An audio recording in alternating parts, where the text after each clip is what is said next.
تعریفیں اللہ کے لیے، درود اور سلام محمد اور آل محمد۔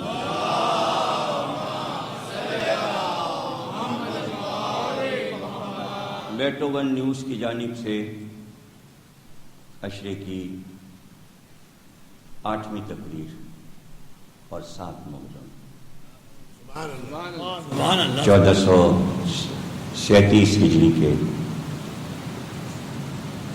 اس عشرے میں ہم توحید اور حسین کے عنوان پر گفتگو کر رہے ہیں۔ چاند رات سے اب تک آج 7 تاریخ ہے اور 8 تقریریں ہماری اس موضوع پر ہو چکی ہیں کہ توحید ہر نبی کا پیغام تھا اور یہی پیغام بھرپور طریقے سے سرکار نے پہنچا دیا۔ وہ پیغام صرف عربوں کے لیے نہیں تھا۔ اگر صرف ایک ملک کے لیے ہوتا تو آپ کا خطاب اللہ رحمت للعالمین نہ رکھتا۔ ہم نے آپ کو عالمین عالمین وہ ہے الحمدللہ رب العالمین۔ جہاں جہاں کا وہ رب ہے وہاں وہاں کا نبی اس جگہ تک اس کی رحمت ہے۔ تو اب بعد نبی یہی تسلسل توحید کے پیغام کا حسین لیے ہوئے کربلا میں کھڑے تھے۔ کوئی الگ پیغام نہیں، پیغام وہی ہے۔ اور اب پوری انسانیت تک پہنچانا ہے۔ یہ محدود نہیں رہ جائے گا کہ اب یمن میں اسلام پہنچ گیا اور اب عراق میں پہنچ گیا ہے اور حسین عراق میں کھڑے ہوئے ہیں۔ ابھی بہت دور تک اسلام کو جانا ہے۔ تو آج مسلمان کے لیے قابل فخر ہے یہ بات کہ ایسے خطوں میں کہ جہاں کافر و مشرک کے علاوہ کوئی نہیں پہنچا، لیکن وہاں بھی حسین کا نام پہنچا۔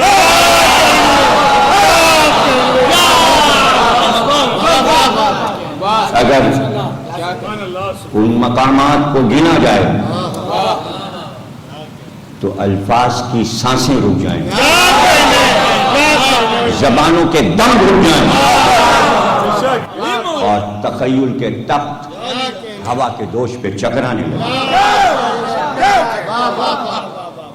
کہاں کہاں تلاش کریں گے آپ حسینیت؟ آپ کے وہم و گمان میں بھی، جہاں تک آپ کا ذہنی سفر ہے آپ وہاں تک تلاش کریں گے۔ کیا کوئی دعویٰ کر سکتا ہے کہ دنیا کے ہر خطے پر اس نے سفر کر لیا ہے؟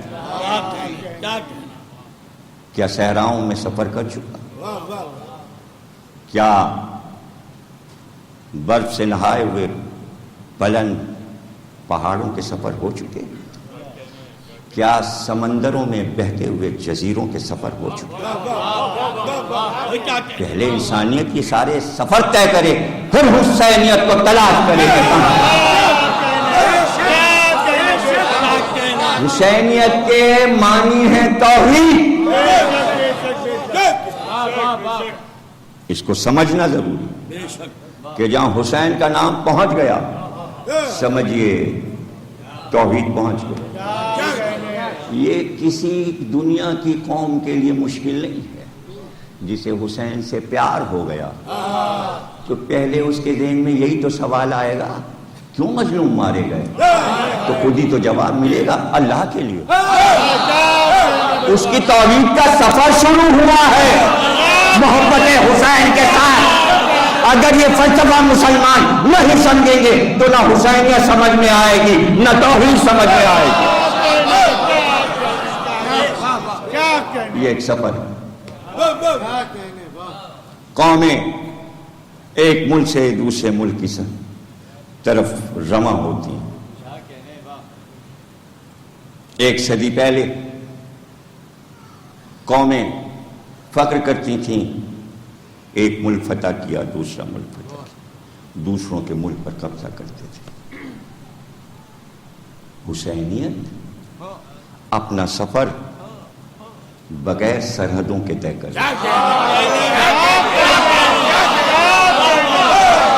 حسینیت کسی بادشاہ کی احسان مند نہیں ہے کہ کوئی حسینیت لے کر جا رہا ہے. اس لیے کہ جو دعوے دار بھی ہوئے تاریخ میں تو وہ حیران ہو گئے کہ یہاں ہم آئے اور 200 سال پہلے سے یہاں ذکر حسین ہو رہا ہے. ان کی عقلیں چکرا گئیں, وہ حیران ہو گئے. زبان ترقی کرتی ہے, قابض اقوام کسی کے ملک پر اپنی زبان کو رائج کرتے ہیں, اپنے کلچر کو رائج کرتے ہیں. ایسا ہی کچھ ہمارے اس خطے کے ساتھ بھی ہوا کہ یہاں ہالینڈ والے بھی آئے, یہاں فرانس والے فرینچ بھی آئے, یہاں انگریز بھی آئے, اور اس بر صغیر پر کئی قوموں کا قبضہ رہا. پھر اس کے بعد ایک کہانی ہے کہ وہ کیسے آزاد ہوئے اور وہ قومیں واپس گئیں, لیکن وہ اپنی زبانی چھوڑ گئے, وہ اپنا کلچر چھوڑ گئے, وہ اپنا آئین چھوڑ گئے.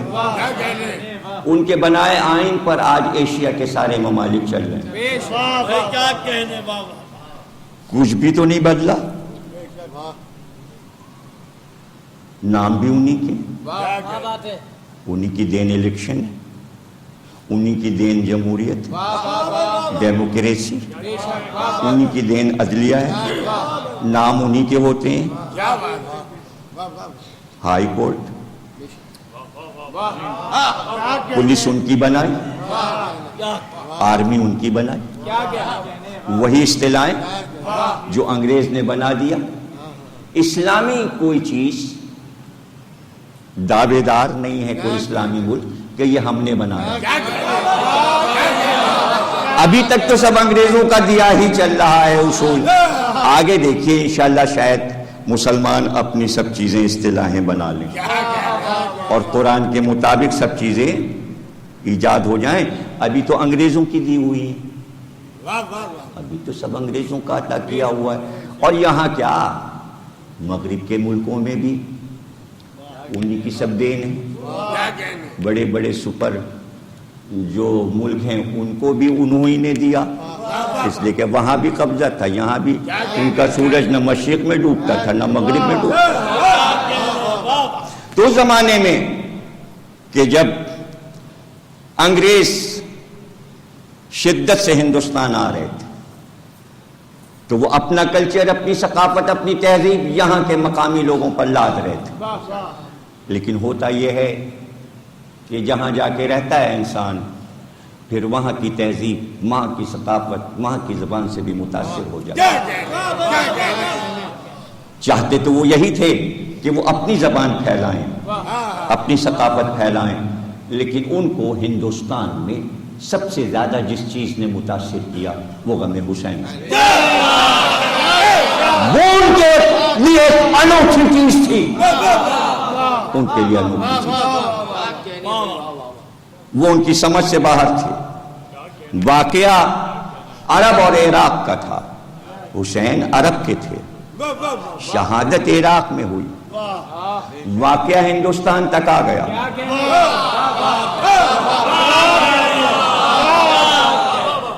ابھی یورپ نہیں پہنچا لیکن یورپ والے ادھر آ گئے, ان کو یہی غم حسین مل گیا.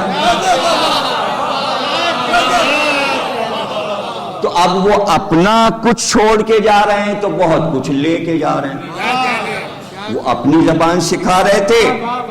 رپورٹ یہ دی گئی ملکہ برطانیہ کو, ملکہ وکٹوریہ کو, کہ وہ انگریز جو عرصے سے رہ رہے ہیں ہندوستان میں ان کی 3 نسلیں گزر چکی ہیں وہاں. اس لیے وہاں کی تعلیم گاؤں میں جب مقامی بچوں کے ساتھ انہوں نے تعلیم حاصل کی تو ان کے لفظ سیکھ لیے. اس لیے انگریزوں کی زبان میں اردو کے زبان کے لفظ شامل ہو گئے.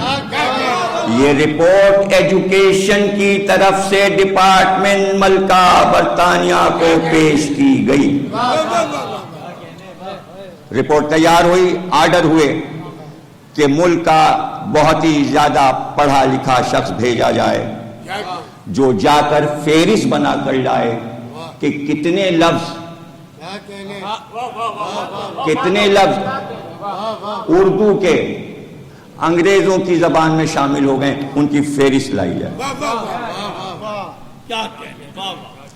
سر ہنری یول 1886 میں ہندوستان کا سفر کرتے ہیں, مرشد آباد اور کلکتے کے ہوٹلوں میں قیام کرتے ہیں تاکہ چھپ کر انگریز جوانوں کی, جو ہندوستان میں بچے جوان ہو گئے ہیں, 19 اور 20 اور 22 اور 25 کے انگریز لڑکے ہیں, ان کی زبان کو بازاروں میں, دیگر مقامات پر, کالجوں میں جا کر سنے کہ جب وہ بولتے ہیں تو ان کی زبان میں مقامی لفظ کتنے آتے ہیں.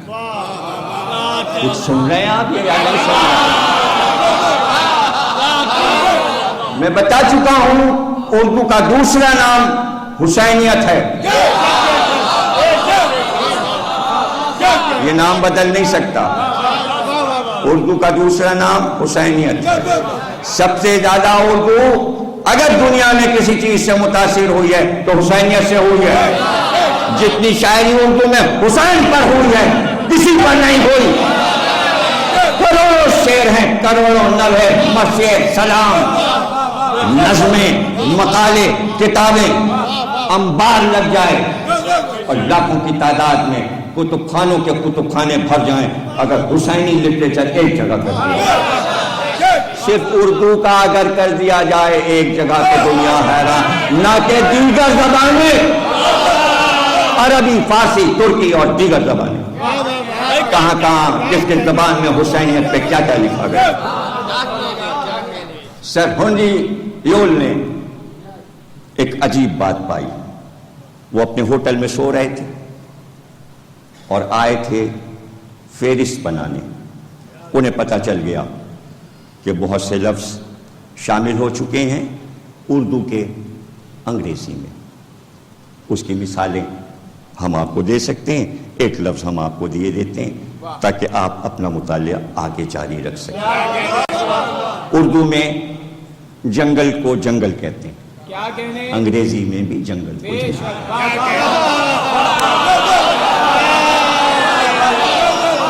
اردو کی دین ہے انگریزی کو جنگل.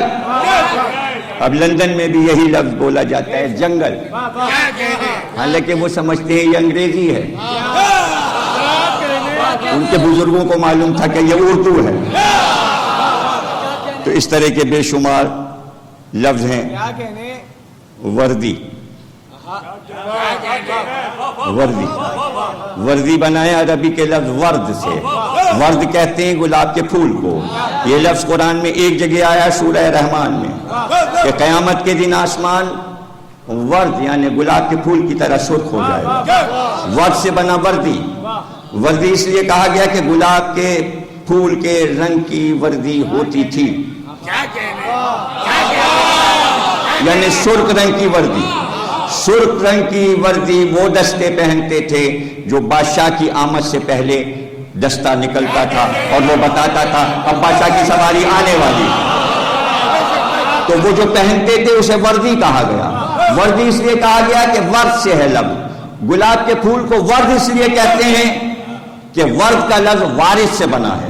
وارث کے معنی یہ ہے کہ عرب میں کنویں پر پانی بھرنے سب سے پہلے جو پہنچتا تھا اسے کہتے تھے وارث. یہ پہلے وارث ہوا. چونکہ موسم بہار میں گلاب پہلے کھلتا ہے اس لیے کہا گیا یہ ورد ہے یعنی سب سے پہلا پھول ہے. بادشاہ کی آمد سے پہلے جو دستہ پہلے آتا ہے تو اس کے لباس کو وردی کہتے ہیں. اردو نے ایک سفر کیا ہے مشرق سے مغرب کی طرف. یہ کہانی اور ہے, اس کہانی کے لیے وقت چاہیے. اس پر میں نے کتابیں لکھی ہیں, میر انیس کی شاعری میں رنگوں کا استعمال، وہ کتاب آپ پڑھیے تو آپ کو یہ کہانی بھی پتہ چل جائے گی کہ لفظ دوسری زبانوں کو کیسے متاثر کرتا ہے۔ ذات آدھی گزری تھی کہ سر ہنری یول کی آنکھ ایک شور سے کھل گئی، شور تھا، کھڑکی کھولی، دیکھا کلکتے کی شارع چوڑی سڑک پر ایک غول آ رہا تھا، ایک مجمع آ رہا تھا، اور وہ کچھ بول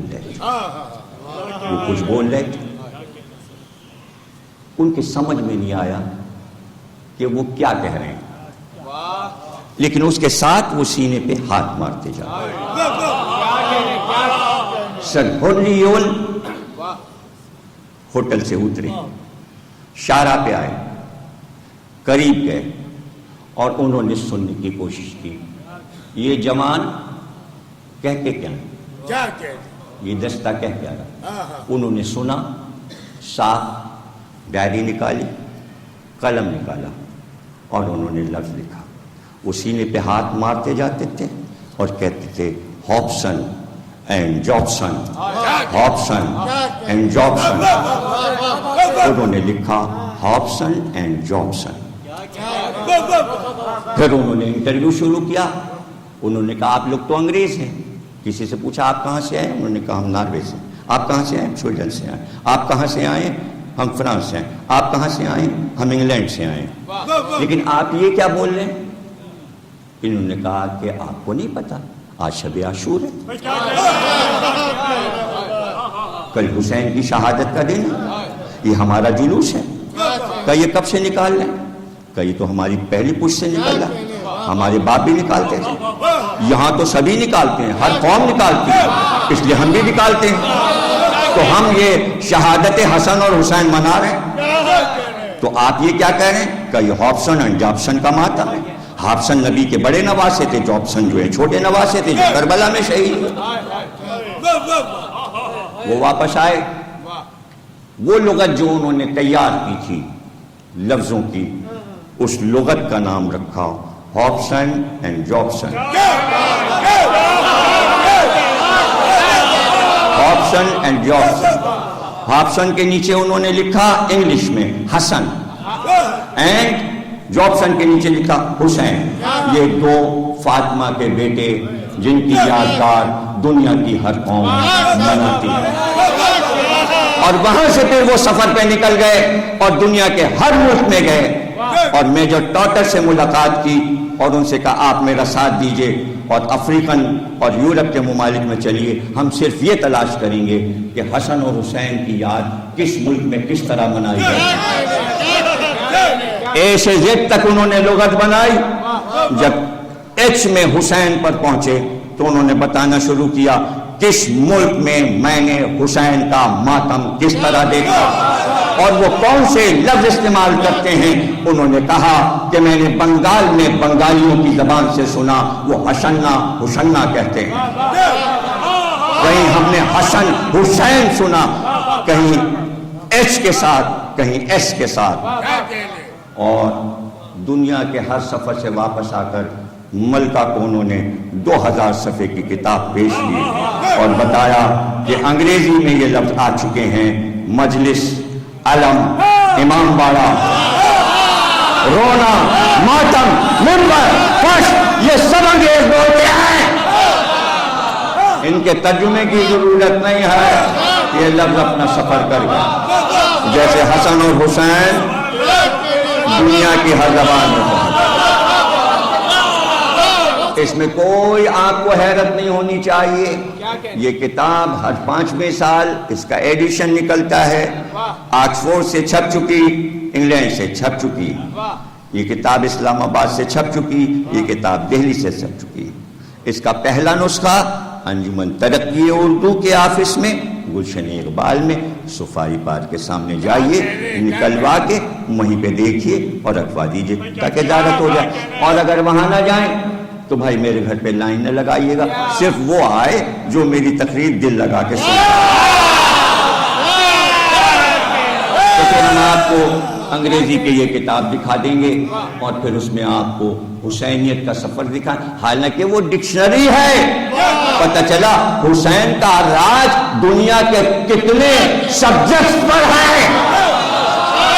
کہاں کہاں حسین دنیا کو متاثر کر رہے ہیں۔ تو پھر میں دہراؤں کیا کہ انسان کو بیدار تو ہو جائے، اسی لیے قرآن کہتا ہے فَمَنْ حَاجَّكَ فِيهِ مِنْ بَعْدِ مَا جَاءَكَ مِنَ الْعِلْمِ وَقُلْ تَعَالَوْا نَدْعُوا أَبْنَاءَنَا وَأَبْنَاءَكُمْ نِسَاءَنَا وَأَنفُسَنَا ثُمَّ نَبْتَهِلْ فَنَجْعَلْ لَعْنَتَ اللَّهِ عَلَى الْكَاذِبِينَ۔ جھوٹوں پر خدا کی لعنت ہے۔ جب علم آ گیا تو جھگڑا کیسا؟ علم آنے کے بعد جھگڑا نہیں ہوتا۔ ارے یہ آیت وہ تھی جس پر محمد نے عمل کروا کر اور پنجتن کو علم بنا کر عیسائیوں کو شکست دی تھی۔ عیسائیوں سے تلوار نہیں چلائی، رسول اللہ نے کوئی لڑائی انگریزوں سے نہیں لڑی، عرب کے مشرکوں سے لڑائیاں لڑی ہیں، یہودیوں سے لڑی، مگر عیسائیوں سے نہیں لڑی، اس لیے کہ وہ روحانیت کے دعوے دار تھے۔ رسول اللہ نے بتایا تمہیں روحانیت دیکھنا ہے تو علی کو دیکھو، فاطمہ کو دیکھو، حسن کو دیکھو، حسین کو دیکھو۔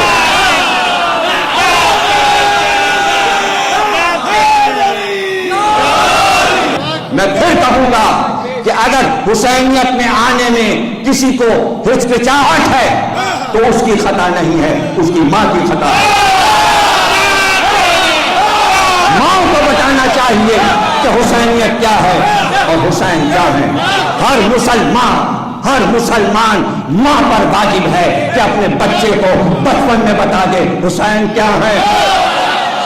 پھر وہ علم کا سفر طے کرے گا، برائیوں سے محفوظ رہے گا، اس کی زندگی کا سفر نیکیوں کا سفر ہوگا۔ کربلا میں یہی تو سبق ملتا ہے۔ 17-18 برس کا بیٹا تھا، بارات لے کے ماں گئی تھی، وہ عیسائی تھا، ماں بھی عیسائی تھی، وہب کلبی، قبیلہ بنی کلب عیسائیوں کا تھا، کوفے سے بارات لے کے گئی تھی، بیاہ کرا رہی تھی، دلہن کو لے کے آ رہی تھی، ہماری کا پردہ ہٹایا، بیٹا یہ لشکر کیسا؟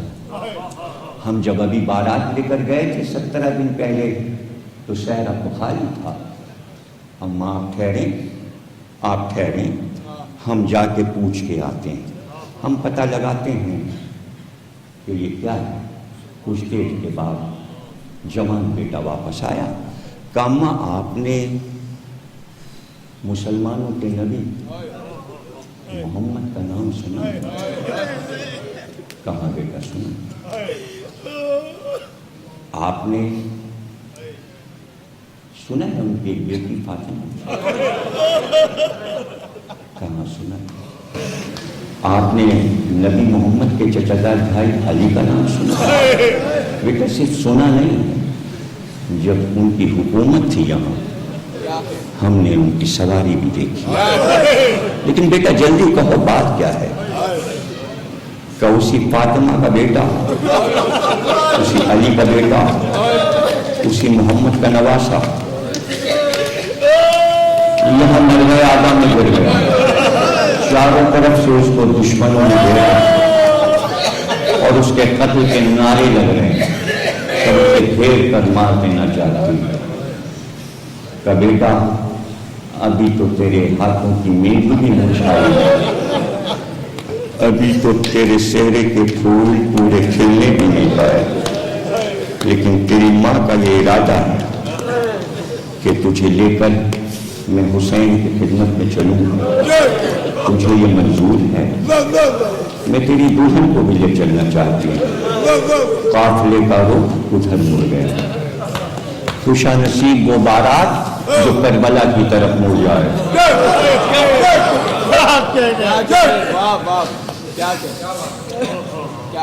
کسی انسان کی پیدائش، کسی انسان کی موت، کسی انسان کی شادی، کسی کی اولاد ہونا اگر حسینیت سے وابستہ ہو جائے تو اس کی زندگی سنور گئی۔ یہ بہرے قلب کی ماں نے سبق دیا عیسائی ہو کر ہماری سے اتری۔ یہ بھی پتا چلا حسین تنہا نہیں ہے، ان کے گھر کی عورتیں بھی ہیں۔ بیٹا میں نے زیارت کی ہے علی کی بیٹی شہزادی زینب کو، کوفے میں شہزادی بنے، مجھے ان کے پاس پہنچا دو۔ دلہن کو لے کر خیمہ زینب میں ویدے قلبی کی ماں آ گئی۔ عاشور کے دن بار بار در خیمہ پر آتی تھی اور کہتی تھی بیٹا بڑا مبارک دن،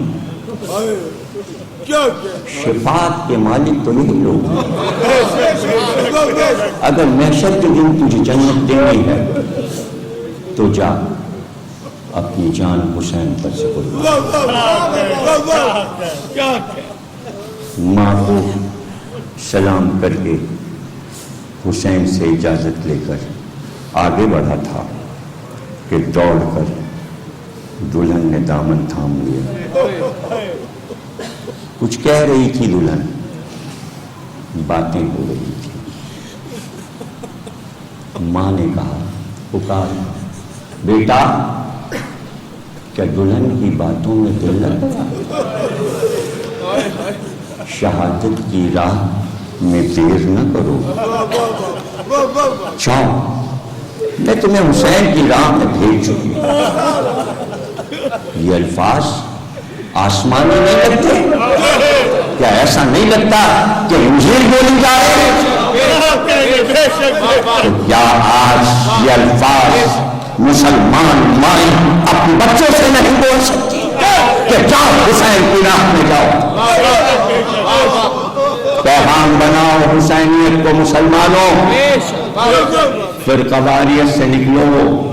حسینیت فرقہ واریت میں نہیں ہے، اگر فرقہ واریت میں ہوتی تو عیسائی ہمیں حسین نہ منا رہا ہوتا، ہندو نہ منا رہا ہوتا، یورپ نہ منا رہا ہوتا، امریکہ میں نہ ہوتا یہ غم، جاپان اور ویتنام اور چائنا میں یہ غم نہ ہوتا۔ یہ بین الاقوامی غم ہے۔ اقوام متحدہ پکارنے والوں، سب سے بڑی اقوام متحدہ حسینیت ہے، جہاں ہر قوم کا آدمی پایا جاتا ہے، جہاں ہر قوم امن کے سائے تلے آج عباس کے علم کے نیچے امن کی پیغامبر ہے، امن کی پیغامبر ہے۔ حسینیت سے بڑا بھی دنیا میں کوئی امن کا پیغام ہے تو وہ لاؤ ہم کو تو سنا دو، ہمیں بھی تو سنا دو۔ ریڈ کراس کا پلس کربلا سے آیا ہے، ورنہ کسی اور رنگ کا ہوتا۔ یہ رنگ حسین کا ہے سرخ۔ یہ امن کی نشانیاں سب کربلا سے لی گئی ہیں۔ یہ جب احتجاج کرتے ہو، جب ظلم ہوتا ہے، یورپ میں ہو کسی قوم پر یا کہیں بھی ہو کسی ملک میں ہو، تو احتجاج کا ایک ہی طریقہ ہے کہ ہاتھ میں کالی پٹیاں باندھی جاتی ہیں، نیلی باندھ لو، پیلی باندھ لو، زرد باندھ لو، ہری۔ یہ کالی پٹی کیوں بنتی ہے اور پھر پٹی کیوں بنتی ہے؟ کیا یہ امام جامع ہے؟ کیا کالا رنگ احتجاج کا رنگ ہے؟ کہاں سے آیا ہے؟ یہ حسینیت کی دین ہے، یہ کربلا کی دین ہے۔ کچھ چیزیں روکی نہیں جاتی۔ پھر سن لو، شریعت کے کاموں میں فتویٰ ہے، کلچر میں فتویٰ نہیں ہے، تہذیب میں فتویٰ نہیں ہے، زبان پہ فتویٰ نہیں ہے، ایجوکیشن میں فتویٰ نہیں ہے۔ کیا تم فتویٰ لے کے بچے کو اسکول میں ڈالتے؟ حسینیت کے اسکول میں بچے کو لا کے بٹھا دو، کسی فتوے کی ضرورت ہے۔ تم جیو سلامت۔ ایک ماں ہے، ایسی 9 مائیں ہیں، تو مجھے بتاؤ باہر سے آنے والی ایک بیوی تاریخ لکھتی کہ ایک ماں نے اپنے دولہا کو حسین پر سے نثار کر دیا. آل محمد میں تو کوئی دولہا نہیں تھا، اس لیے قدرت نے چاہا کہ آل محمد میں بھی ایک دولہا ہو. محرم کی 7 تاریخ ہے. یہ 7 2 باتوں سے یادگار ہے. ایک تو 7 تاریخ کو حسین پہ پانی بند ہو گیا، 7 سے پانی بند ہو گیا. پھر 4 دن پانی بند رہا. 7 کی صبح سے پانی نہیں پیا. محاورتاً لوگ کہتے ہیں حسین 3 دن کے پیاسے، 3 دن کے لیے 4 دن. 7 محرم کو پانی بند ہوا. پہلا دن، 8 محرم دوسرا دن، 9 تیسرا دن، عاشور چوتھا دن.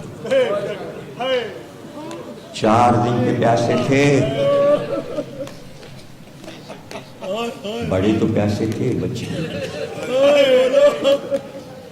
14 سال کا بچہ قاسم بھی پیاسا. بقیامت یہ تھی کہ بیوہ ماں کا لال تھا.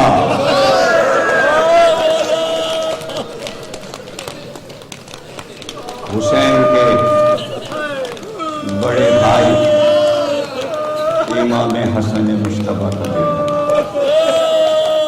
امام حسن مشتبہ کے 8 بیٹے کربلا میں شہید. 8 بیٹے قربان ہو گئے.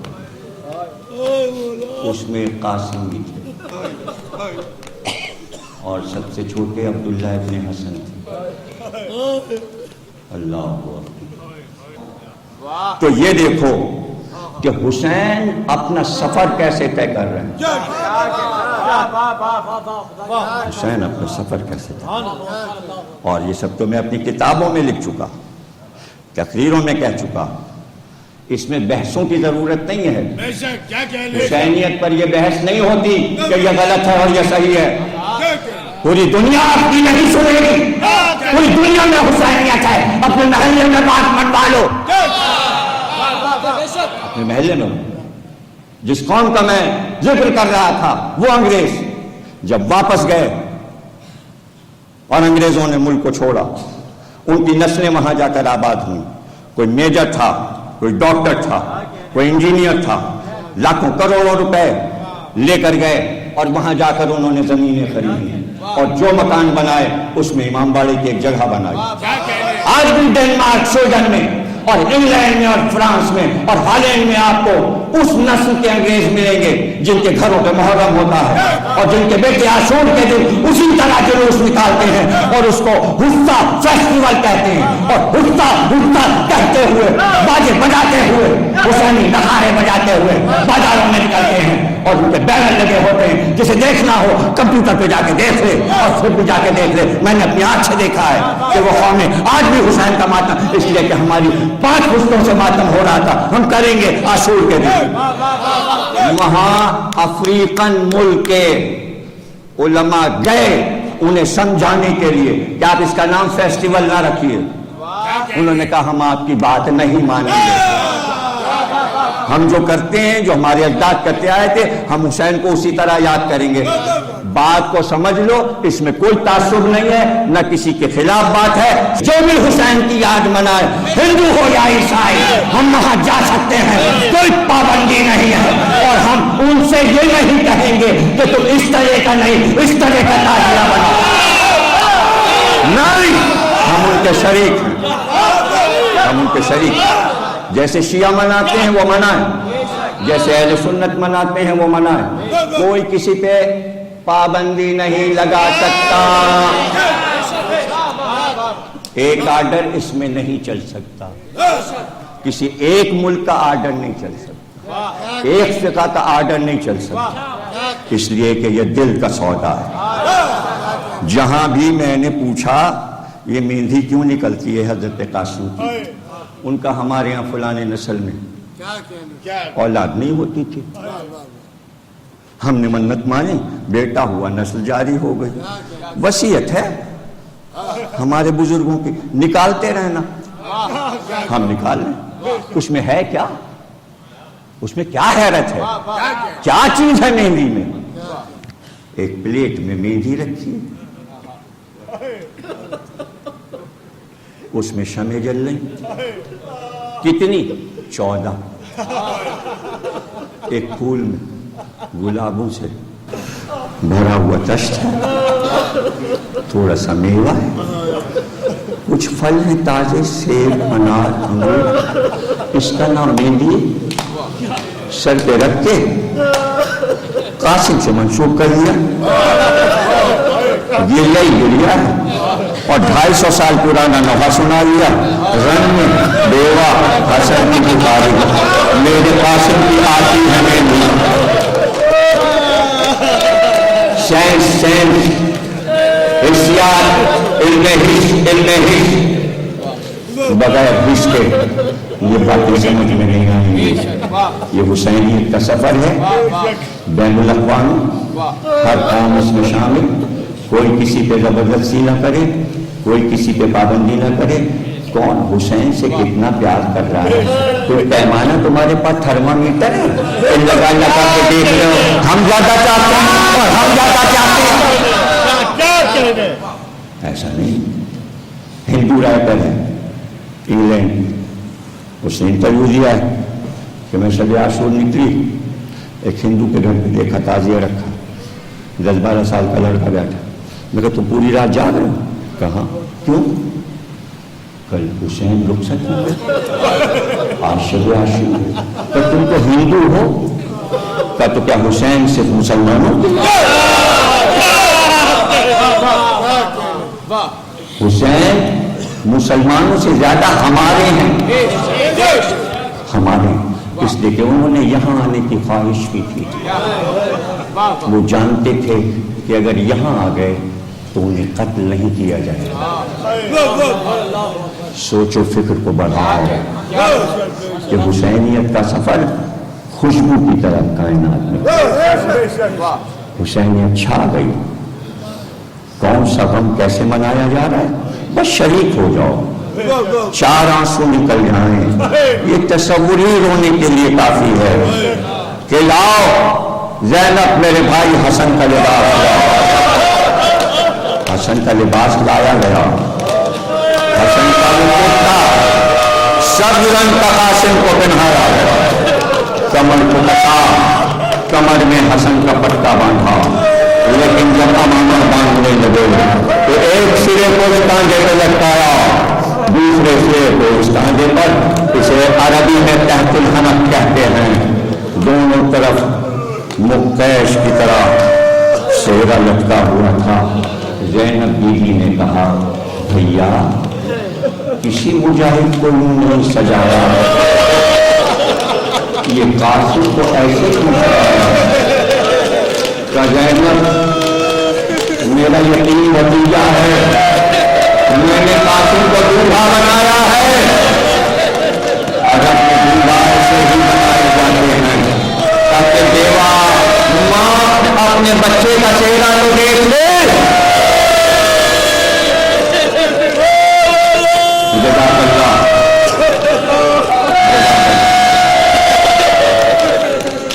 قاسم کا چہرہ،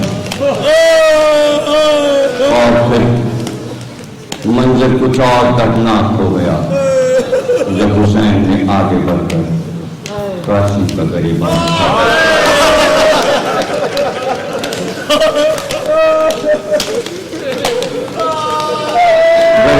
چاک ہو گیا، رو کر کہا زینب نے بھیا یہ کیا؟ کہ زینب گریبان اس کا پھٹا ہوتا ہے تو یقین ہے میرا بچہ قاسم یتیم ہے، میدان جنگ میں جائے گا شاید ہی اشیاء کو رحم آ جائے تو یتیم بچہ ہے اور اس پر تیروں کی بارش نہ ہو، مگر خدا کی قسم جو کسی شہید کے ساتھ نہیں ہوا وہ قاسم کے ساتھ ہوا کہ چاروں طرف سے تیر تو برس رہے تھے، قاسم کو پتھر مارے گئے۔